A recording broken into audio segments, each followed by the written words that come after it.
Nangyari kay Sara Geronimo, ikinalungkot ng marami. Isa si Sara Geronimo sa pinakasikat at pinakarespetadong performer sa bansa. Sa loob ng maraming taon, napatunayan niya ang kanyang galing sa pagkanta, pagsayaw at pag-arte.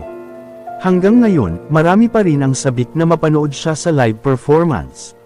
Lalo na't hindi na rin siya ganoon kadalasan magpakita sa malalaking events. Kaya naman sa tuwing may announcement na mag-perform siya, agad itong inaabangan ng kanyang fans. Isa na nga rito ang kanyang nakatakdang performance sa Aurora Music Festival na ginanap sa Clark, Pampanga nitong May 2. Kasama si Sara sa line-up ng malalaking artista tulad ng SB19, Ben and Ben at iba pang sikat na banda at performers. Marami ang nag-expect na magiging highlight siya ng event. Ngunit ilang oras bago ang kanyang performance, isang balita ang biglang lumabas na ikinalungkot ng marami. Hindi na makakapag-perform si Sara sa nasabing festival. Dahil dito, maraming supporters ang nadismaya. May ilan na bumiyahe pa mula sa malalayong lugar at gumastos para sa tickets at accommodation. Para lamang makita si Sara sa entablado.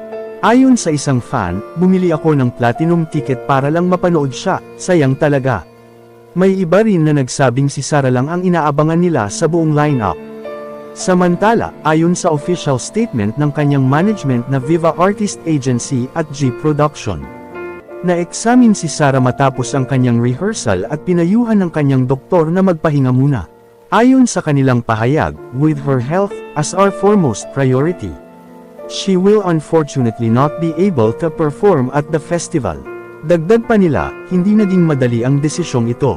Lalo na't alam nilang maraming fans ang excited na mapanood siya. Sa kabila ng pagkadismaya, mas marami pa rin ang nagpaabot ng suporta at dasal para sa kanyang mabilis na paggaling. Kasabay nito, may ilang haka-haka rin na lumabas online.